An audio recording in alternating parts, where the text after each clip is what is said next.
High students, এই মুহূর্তে যে কটা জব ওরিয়েন্টেড কোর্সেস আছে বিটেকের, তার মধ্যে one of the most promising কিন্তু বিটেক ইন সিএসসি। এবং এটা বলাই বাহুল্য যে ইন ফিউচারে এই বিষয়ের ওপর দক্ষ ক্যান্ডিডেটদের ডিম্যান্ড আরও বাড়বে। ওকে, কিন্তু ঠিক কোন লেভেল অবধি নলেজ রাখলে বা কোন এক্সট্রা বিষয়গুলো নিয়ে যদি তুমি ভালো নলেজ রাখতে পারো, তাহলে এই কম্পিউটার সায়েন্সের ফিল্ডে আরও বেশি দিন সাস্টেন করতে পারবে, আরও ভালো কেরিয়ার করতে পারবে, সেটাও কিন্তু জেনে রাখা দরকার। কারণ নিশ্চয়ই তোমরা জানো যে এই সিএসির ফিল্ডে কিন্তু লে অফের ঘটনা প্রতিদিন ইভেন দেখা যাচ্ছে। ওকে, তো সবচেয়ে বেশি রিস্ক জোনেও কিন্তু এই ফিল্ডের স্টুডেন্টরাই থাকে। আবার সবচেয়ে বেশি ফ্লারিশ করার সম্ভাবনা, ইন ফিউচারে ভালো কেরিয়ার করার সম্ভাবনাও কিন্তু এই বিটেক সিএসির মাধ্যম দিয়ে আসতে হয়। তো আজকের ভিডিওটা ভীষণ ইম্পর্টেন্ট। আজকের ভিডিওর টপিকই হচ্ছে যে হাই পেইং সিএস কেরিয়ার যদি চাও, তাহলে কোয়ান্টাম ফিজিক্সের ওপর দখল প্রয়োজন, শুধু কিউরিসিটির জন্য নয়, সার্ভাইভালের জন্যে। তো কারণটা আমি এখানে দর্শাবো। দেখো, অনেকেই কোয়ান্টাম ফিজিক্স, কোয়ান্টাম মেকানিক্স এগুলো শুনলেই অনেকেই ভাবে যে জাস্ট টিনিয়েফট পার্টিকেলের যে অদ্ভুত সব ফেনোমেনা উমুক তুমুক, তো শুধু অজানাকে জানার জন্য ওই বিষয় নিয়ে পড়ে আমার কি হবে, বা আমি কম্পিউটার সায়েন্সের স্টুডেন্ট, বা আমি ইন ফিউচারে কম্পিউটার সায়েন্স নিয়ে কেরিয়ার করতে চাই, তো আমার কি দরকার এই কোয়ান্টাম ফিজিক্স নিয়ে জেনে। মাথায় রাখবে যে এই কোয়ান্টাম ফিজিক্স হচ্ছে, আমি যদি বলি যে এই যে ইলেকট্রনিক্স ইভেন কাজ করে, যে কোনো ইলেকট্রনিক ডিভাইস যে কাজ করে, সেই ইলেকট্রনিক ডিভাইস মানেই কিন্তু সেখানে কোয়ান্টাম দুনিয়ার যে ল, সেটাই কিন্তু কাজ করে। ইভেন যখন প্রথম ইলেকট্রনিক ডিভাইস আবিষ্কার হয়েছিল, তখন অনেক যারা আবিষ্কার করেছিলেন তারা জানতেনও না যে এই কোয়ান্টাম দুনিয়া বলে কোনো দুনিয়া আছে। তারা জাস্ট অ্যাজ ইট ইজ ধরে নিয়েছিলেন যে এটা হয়, ক্লাসিক্যাল ফিজিক্সে এটাই নর্মস বা এটাই ল। কিন্তু কেন সেই লটা আছে সেটা জানার জন্য কোয়ান্টাম দুনিয়ার যে রহস্য, সেটা কিন্তু আরও বেশ কিছুদিন পরে আবিষ্কার হয়েছিল। ওকে, এবং এই কোয়ান্টাম দুনিয়ার ওপর দখল যদি না রাখতে পারো, বা যত ভালো দখল রাখবে, আমি বলবো ইন ফিউচার কম্পিউটার সায়েন্সের কেরিয়ারও তোমাদের দুর্দান্ত হতে পারে। তো কীভাবে, সেইটাই স্টেপ বাই স্টেপ এখানে আলোচনা করবো। দেখো, hard truth for CF students: most CF students believe coding skills R enough, frameworks define career, languages decide salary. কোন প্রোগ্রামিং ল্যাঙ্গুয়েজের উপর আমার দক্ষতা আছে তার উপর আমার স্যালারি ডিপেন্ড করবে। This is short term thinking. এই মুহূর্তে হয়তো তোমার জন্য এই এই এই স্কিলগুলো যথেষ্ট, কিন্তু যত দিন যাবে না, তত কিন্তু ব্যাপারটা আরও বেশি কমপ্লিকেটেড হয়ে যাবে। কেন, সেটা বোঝার চেষ্টা করো। Technology does not run on code, code does not run the world. এটা মাথায় ঢুকিয়ে নিতে হবে। এই কোড মানুষ তৈরি করেছে নিজেদের সুবিধার জন্যে, যাতে সে মেশিনের সাথে একটা কমিউনিকেট করতে পারে। ওকে, তো কোড রানস অন হার্ডওয়্যার, ভীষণ ইম্পর্টেন্ট এই ব্যাপারটা মাথায় রাখো যে আলটিমেটলি এই কোডিং আমরা করি কেন না, যাতে কম্পিউটারের যে হার্ডওয়্যার সিস্টেম তার সঙ্গে কমিউনিকেট করা যায়। তো হার্ডওয়্যার ব্যাপারটা ভীষণ ইম্পর্টেন্ট। একটা সময় অবধিও এই হার্ডওয়্যারকে অতটা ইম্পর্টেন্স দেওয়া হতো না। ওকে, জাস্ট ভাবা হতো যে ঠিক আছে, হার্ডওয়্যার তো প্রতি বছরই নতুন নতুন টেকনোলজি আসবে, ঠিক আছে, কিন্তু আলটিমেটলি কোডিং যত ভালো হবে, মানে অ্যালগোরিদম যত ভালো হবে, বা সেই বিষয়টাই মেন ফোকাসড একটা ব্যাপার ছিল। হার্ডওয়্যারের ওপর খুব একটা খেয়াল রাখতেই হতো না, কারণ হার্ডওয়্যার প্রিন্সিপাল বা যে প্রিন্সিপালে ইলেকট্রনিক্স কাজ করে, সেটাকে ক্লাসিক্যাল ফিজিক্স দিয়েই যে লগুলো পাওয়া যাচ্ছে সেইটাই যথেষ্ট ছিল, সেইটুকু হার্ডওয়্যারের নলেজই যথেষ্ট ছিল। কিন্তু এখন সেটা নয়। মাথায় রাখবে, হার্ডওয়্যার রানস অন ইলেকট্রনসের ওপরই কিন্তু দাঁড়িয়ে আছে হার্ডওয়্যার। মানে হার্ডওয়্যারেরও যদি একদম ডেপথে যাও, ওকে, এবং সেই ডেপথে যেতে হবে, না হলে ইন ফিউচার সাস্টেন করা মুশকিল। দেখো, ইলেকট্রনস ওবে কোয়ান্টাম মেকানিক্স। ইলেকট্রনস হচ্ছে প্রতিটা অ্যাটম, যে কোনো অ্যাটমের মানে মাঝখানে যে নিউক্লিয়াস, মানে সোজা কথায় প্রোটন নিউট্রন মিলে যে নিউক্লিয়াস তৈরি করে, তার চারিপাশে এই ইলেকট্রন কিন্তু মানে প্রবাবিলিস্টিক ক্লাউড তৈরি করে রাখে বলতে পারো। তো সেই ইলেকট্রনস কিন্তু কোয়ান্টাম দুনিয়ার কোয়ান্টাম মেকানিক্সের ল ফলো করে। So the real foundation is not software, it is physics. ফিজিক্সের ওপর ডেপথ ভীষণ ইম্পর্টেন্ট। এবং কোন ফিজিক্স না, কোয়ান্টাম দুনিয়ার ফিজিক্স বা quantum mechanics. Okay, electronics is already quantum. একটু আগেই যেটা বলছিলাম যে ইভেন ইলেকট্রনিক ডিভাইস, যখন প্রথম ইলেকট্রনিক ডিভাইস আবিষ্কার হয়েছিল, বা ইভেন ইলেকট্রিসিটিকেও আমরা যে ইউজ করি, সেখানেও এই কোয়ান্টাম দুনিয়ার লই কাজ করে। দেখো, electronics existed before quantum theory, yes, but today we know conductors work because of quantum band theory. Semiconductors exist because of quantum energy gaps. Flash memory works because of quantum tunnelling. Quantum tunnelling কথাটা নিশ্চয়ই তোমরা শুনেছো, গত বছরই ফিজিক্সের Nobel যারা পেয়েছিলেন যে তিনজন, তারা কিন্তু এই কোয়ান্টাম টানেলিংয়ের ওপরই কাজ করেছিলেন। ওকে, মানে এমন একটা অদ্ভুত ফেনোমেনা কোয়ান্টাম দুনিয়াতে যেখানে ইলেকট্রন একটা ব্যারিয়ার, সেই ব্যারিয়ারটা কোনো এক্সট্রা এনার্জি ছাড়াই পার করতে পারে। ওকে, তো এটা কিন্তু আমাদের রিয়েল লাইফে আমরা দেখি না। এটা কাইন্ড অফ বলতে পারো একটা বল, সেই বলটা একটা দেওয়াল দিয়ে যা ভেদ করে চলে গেল, কোনো দেয়াল কিন্তু ভাঙলো না, বলটা জাস্ট দেয়ালের কাছে এসে জাস্ট অপোজিট দিকে চলে গেল, এই টাইপের একটা ম্যাজিক্যাল ব্যাপার। কিন্তু এই জিনিসটা কিন্তু কোয়ান্টাম দুনিয়াতে হয়। কোয়ান্টাম পার্টিকেলের কিন্তু এই ক্যারেক্টারিস্টিক আছে, এবং এই ক্যারেক্টারিস্টিক্স ইউজ করেই কিন্তু ফিউশন হয় কন্টিনিউয়াস। এই যে সূর্য এত এনার্জি প্রডিউস করে চলেছে, সেখানেও কিন্তু এই কোয়ান্টাম টানেলিং হয়ে চলেছে কন্টিনিউয়াস। সেই ফেনোমেনা আছে বলে এই ফ্ল্যাশ মেমোরি কাজ করে। ইভেন যদি সেই কোয়ান্টাম টানেলিংয়ের ক্যাপাসিটি না থাকতো, তোমার কম্পিউটার অনেক আগেই কিন্তু নষ্ট হয়ে যেত। ওকে, খুব তাড়াতাড়ি ব্রেকডাউন হয়ে যেত। যাই হোক, transistor fail because of quantum leakage. Electronic this quantum physics averaged at scale. Quantum ফিজিক্সের প্রবাবিলিস্টিক যে দুনিয়া, ইমপ্রবাবেল যে ঘটনাগুলো, সেইগুলো ইভেন স্কেলড আউট হয়ে যায়, অ্যাভারেজড হয়ে যায় এই ইলেকট্রনিক্সের দুনিয়াতে এসে। ওকে, এটা মাথায় রাখতেই হবে যে ইলেকট্রনিক্স রিলেটেড যে কোনো কেরিয়ার যারা করতে চায়, ইভেন আমি এই টপিকটা অ্যাকচুয়ালি শুধু কম্পিউটার সায়েন্স নয়, তার সাথে সাথে তোমরা ইসি ট্রিপল নিয়েও যদি বিটেক করো, সেক্ষেত্রেও কিন্তু এই কোয়ান্টাম ফিজিক্সের ওপর আলাদা দখল, আলাদা নলেজ তোমাদের অনেক এক্সট্রা পুশ করবে ইন ফিউচার দুর্দান্ত কেরিয়ার করার জন্য। Your PC survives because of quantum laws. নিজের জাস্ট পিসির উদাহরণটা বোঝার চেষ্টা করো, নিজের কম্পিউটারের উদাহরণ বোঝো। ইফ ইলেকট্রনস বিহেভড ক্লাসিক্যালি, যদি নর্মাল ফিজিক্স মানে আমরা চোখের সামনে যে ক্লাসিক্যাল ফিজিক্সের দুনিয়া দেখতে পাই, সেই ক্লাসিক্যাল ফিজিক্সের দুনিয়ার লয় যদি শুধু ইলেকট্রন ফলো করতো, তাহলে কিন্তু insulators would block forever. একদম, memory would never write, chips would physically break, your PC work because impossibility became improbability. That is quantum mechanics. মানে ইম্পসিবল জিনিস সেটা ইমপ্রবাবিলিটিতে কনভার্ট হয়ে যায়, সেটাই কিন্তু কোয়ান্টাম মেকানিক্স। ওই যেটা বলছিলাম যে এই যে কোয়ান্টাম টানেলিংয়ের যে ফেনোমেনাটা বলছিলাম না, এই কোয়ান্টাম টানেলিং দিয়ে ফ্ল্যাশ মেমোরি তৈরি হয়, একটু আগেই বললাম তোমাদের। তো এই যে ফেনোমেনাটা, এটা করার জন্য কিন্তু হিউজ নাম্বার অফ ইলেকট্রনসকে কাজে লাগাতে হয়, কারণ এটা কিন্তু খুব একটা কমন জিনিস নয়, এটা কিন্তু খুব ইমপ্রবাবেল জিনিস, কিন্তু প্রবাবেল, মানে সোজা কথা ইম্পসিবল নয়। ইট ক্যান বি হ্যাপেন, কিন্তু অনেকবার রান করাতে হবে প্রসেসটা, বা প্রচুর ইলেকট্রন লাগবে, এবং সেই প্রচুর ইলেকট্রন প্রসেস করার সময়তে হয়তো দেখা যাবে তার মধ্যে থেকে একটা দুটো ইলেকট্রন ওই কোয়ান্টাম টানেলড হয়ে গেল। ওকে, তো এই ব্যাপারটা কিন্তু প্রবাবিলিস্টিক, কিন্তু স্ট্যাটিস্টিক্সের মাধ্যমে এক্স্যাক্ট ফিগার বলে দেওয়া সম্ভব যে এত ইলেকট্রনের মধ্যে ঠিক কতগুলো বা কত পরিমাণে ইলেকট্রন কোয়ান্টাম টানেলিং করতে পারে। মানে এটা কিন্তু এক্স্যাক্ট নাম্বার দিয়ে বলা সম্ভব স্ট্যাটিস্টিক্সের মাধ্যমে, ম্যাথসের মাধ্যমে। তো বুঝতে পারছো, এখানেই ম্যাথ চলে যাচ্ছে, যে কারণে কদিন আগে ভিডিও করেছিলাম ট্রাফিক বানসালের কেস। মেটা হায়ার করেছে একটা অ্যাবসার্ড স্যালারি দিয়ে, প্রায় 750 কোটি, এক্স্যাক্ট ফিগার আমার মনে পড়ছে না। যাই হোক, তো এই ট্রাফিক বানসালও কিন্তু তার কেরিয়ার স্টার্ট করেছিলেন, বা তার একাডেমিক কেরিয়ার কিন্তু ওই ম্যাথ স্ট্যাটের ওপর ছিল। তো ম্যাথ এবং স্ট্যাট কেন এত ইম্পর্টেন্ট এই কম্পিউটার সায়েন্সের দুনিয়াতে? কারণ কোয়ান্টাম ফিজিক্সের যে ওই ইমপ্রবাবেল যে দুনিয়া, সেখানে একটা সার্টেনিটি খোঁজার জন্যে স্ট্যাটিস্টিক্সের ওপর দখল ভীষণ ইম্পর্টেন্ট। ফ্ল্যাশ মেমোরি মানে কি, যে সার্টেন নাম্বার অফ ইলেকট্রনস সেগুলোকে ট্র্যাপ করতে হবে, সোজা কথায় একটা ব্যারিয়ার ভেদ করে কোনো একটা পার্টিকুলার সেলে মানে ঢোকাতে হবে সার্টেন নাম্বার অফ ইলেকট্রনস। ওকে, তো সেই সার্টেন নাম্বার অফ ইলেকট্রনস কোনো একটা ব্যারিয়ার ভেদ করে ঢোকানো মানে, যদি সেই ব্যারিয়ারটা ভেঙে ঢুকতে হতো, তাহলে ভেবে দেখো সেই ডিভাইসটাই নষ্ট হয়ে যেত। কিন্তু এখানে ভেঙে ঢুকতে হয় না, এটা ওই কোয়ান্টাম টানেলড হয়ে যায়, যে কারণে তোমার পিসি বছরের পর বছর চলে। যদি এটা না হতো, যদি আমরা ক্লাসিক্যাল ফিজিক্সের ওয়ার্ল্ডে এই কাজ করতে যেতাম, তাহলে ওই মানে এক দুবার পরেই হয়তো জিনিসটা ব্রেক করে যেত কমপ্লিটলি, পুরো ব্যাপারটাই ক্লাপস করে যেত। বুঝতেই পারছো আমি কি বলতে চাইছি। দেখো, classical thinking is already breaking, ভালো করে বোঝো। As technology shrinks, Moore's law slows. Moore হচ্ছেন ইন্টেলের one of the co founder বলতে পারো।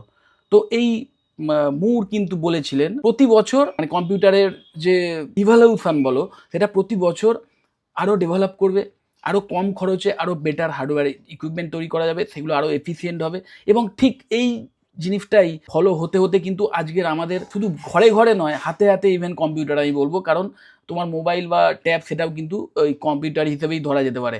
তো এই যে ব্যাপারটা হয়েছে না, যে একটা সময় নিশ্চয়ই জানো প্রথম ইলেকট্রনিক্স কম্পিউটার এসেছিল, তখন তার হিউজ কস্ট ছিল, কিন্তু অত ভালো মেকানিজম ছিল না, অনেক কম এফিসিয়েন্ট ছিল। কিন্তু যত দিন গেছে প্রতি বছর ওই চিপ যে টেকনোলজি সেগুলো আরও অ্যাডভান্স হয়েছে, তার ফলে কস্ট কাটিং হয়েছে, মানে সোজা কথায় কম খরচে আরও বেটার ইকুইপমেন্ট প্রতি বছর কিন্তু তৈরি করা সম্ভব হয়েছে।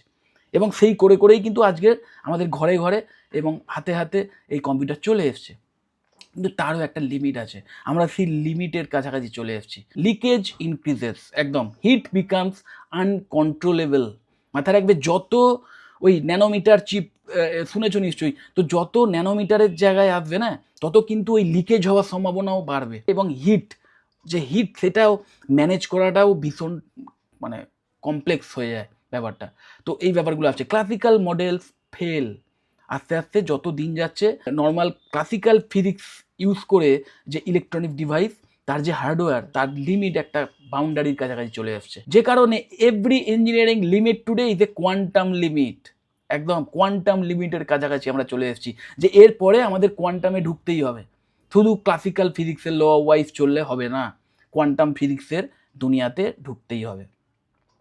হোয়ার দ্য ফিউচার ইজ গোয়িং, দেখো future core technologies, quantum computing. Quantum computing শুধু এই কারণে আবিষ্কার হচ্ছে না, বা এই কারণে শুধু কোয়ান্টাম কম্পিউটার তৈরি করা হচ্ছে না যে হিউজ কমপ্লেক্স কাজকর্ম খুব তাড়াতাড়ি করে দিতে পারবে, শুধু এই কারণটাই কিন্তু নয়। তার সাথে সাথে এটাও মাথায় রাখবে, ওই আমাদের এই ক্লাসিক্যাল ফিজিক্সের ওপর দাঁড়িয়ে থাকা যে ক্লাসিক্যাল কম্পিউটার, তার যে হার্ডওয়্যার, সেটাও একটা লিমিটের কাছাকাছি চলে এসছে।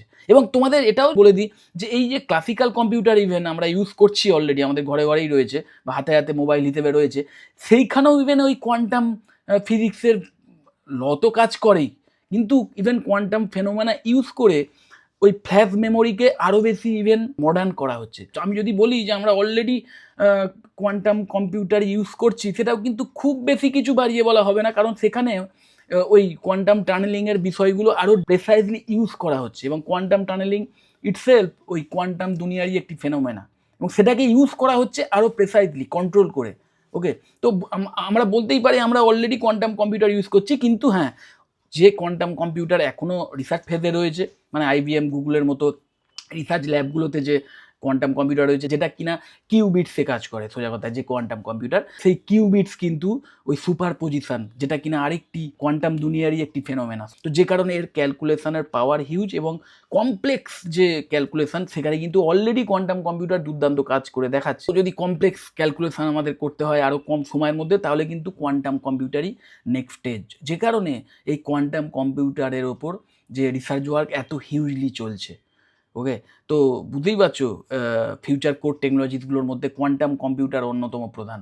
এবং তোমরা যদি এখন থেকে এই কোয়ান্টাম ফিজিক্সের দুনিয়া নিয়ে পড়াশুনো শুরু করো বা সেই নিয়ে নলেজ নাও, তো অবভিয়াসলি তোমরা ইন ফিউচার এই কোয়ান্টাম কম্পিউটারের দুনিয়াতে যে রিসার্চ ওয়ার্ক চলছে সেখানে গিয়ে, বা ইন ফিউচার এই রিলেটেড যে আলাদা একটা ইঞ্জিনিয়ারিং ব্রাঞ্চ মানে ডেভেলপ হতে চলেছে, যে বিটেক ইন কম্পিউটার সায়েন্স ব্যাকেটে কোয়ান্টাম কম্পিউটার, এই ব্রাঞ্চেও কিন্তু তোমরাই পায়োনিয়ার হয়ে উঠতে পারো। ওকে, তো যাই হোক, তারপর দেখো কোয়ান্টাম ক্রিপ্টোগ্রাফি ভীষণ ইম্পর্টেন্ট। মানে কোয়ান্টাম ক্রিপ্টোগ্রাফি বলতে পারো যে সিকিউরিটি সিস্টেম, সেটাকে একটা অন্য লেভেলে নিয়ে চলে যাবে।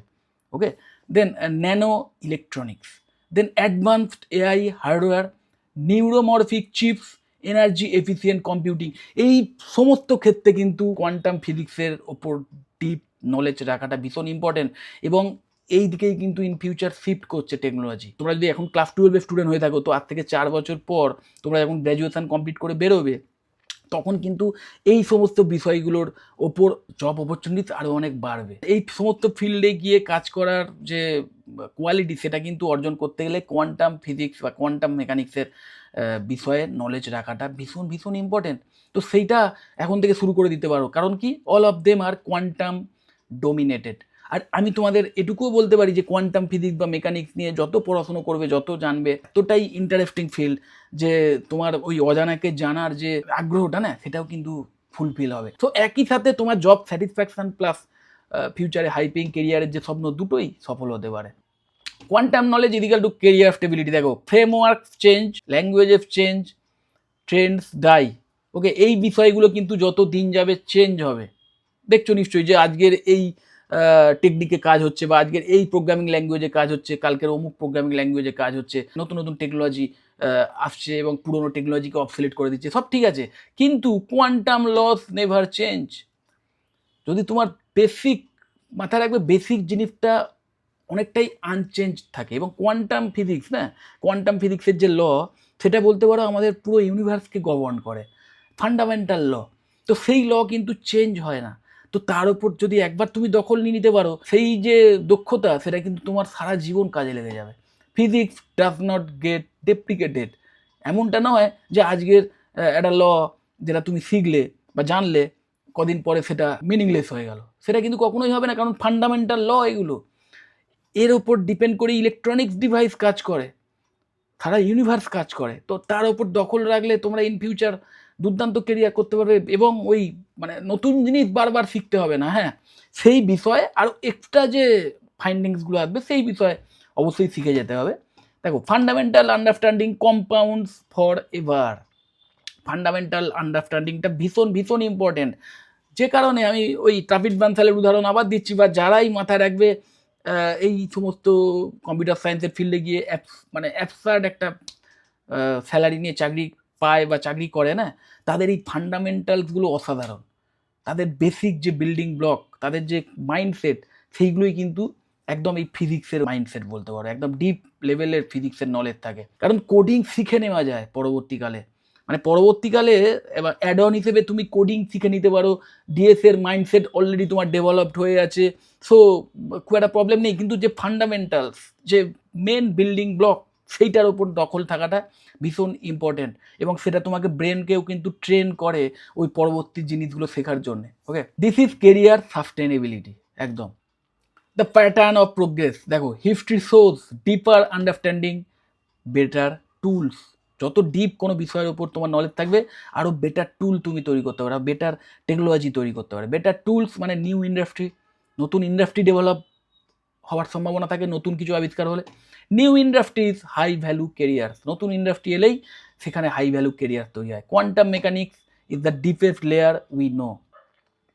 সিএস প্লাস কোয়ান্টাম, দেখো, ফিউচার আর্কিটেক্ট। সোজা কথায় কম্পিউটার সায়েন্সের ওপর নলেজ প্লাস কোয়ান্টাম ফিজিক্সের ওপর যার দখল থাকবে, তারা কিন্তু ফিউচার আর্কিটেক্ট হবে, এবং আর্কিটেক্টরাই সবচেয়ে হাইয়েস্ট পেড হয় এই কম্পিউটার সায়েন্সের দুনিয়াতে। Okay, the most powerful future profile, দেখো, quantum aware software engineer. Quantum দুনিয়ার ওপর নলেজ রাখতে হবে একজন সফটওয়্যার ইঞ্জিনিয়ারকে। দেখো, physics driven AI developers, hardware software co designer.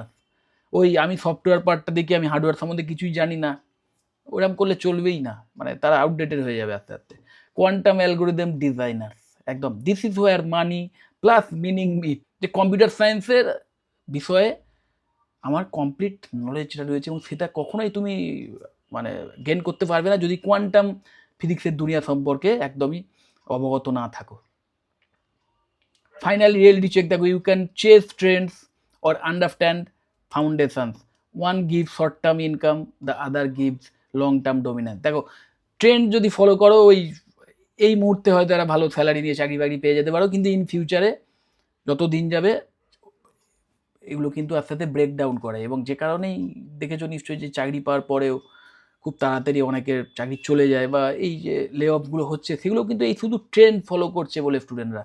Trend follow করলে চলবে না, ইন ফিউচারে কোন ট্রেন্ড আসতে চলেছে সেটাকে প্রেডিক্ট করতে হবে, এবং সমস্ত প্রেডিকশানই বলছে যে ইন ফিউচার কোয়ান্টাম ফিজিক্সের দখল রাখতেই হবে। যে কোনো, আমি শুধু এই কম্পিউটার সায়েন্স নয়, এর আগেও আমি বললাম যে ইভেন অন্যান্য ইঞ্জিনিয়ারিং ফিল্ডের স্টুডেন্টদেরও কিন্তু এই কোয়ান্টাম ফিজিক্সের ওপর দখল রাখতে হবে, কারণ কোয়ান্টাম ফিজিক্সের ল কিন্তু হিউজলি ইম্পর্টেন্ট হয়ে দাঁড়াচ্ছে যত আমরা অ্যাডভান্সমেন্টের দিকে যাচ্ছি। মানে টেকনিক্যাল বিভিন্ন ক্ষেত্রেও কিন্তু এই কোয়ান্টাম দুনিয়ার যে ল, সেটা কিন্তু কাজে লাগছে। Okay, all technology obeys quantum mechanics, যেটা একটু আগেই বলছিলাম, শুধু সিএস নয়, যে কোনো টেকনোলজি কিন্তু এই কোয়ান্টাম মেকানিক্সের ফান্ডামেন্টাল ল ওয়াইজই চলে।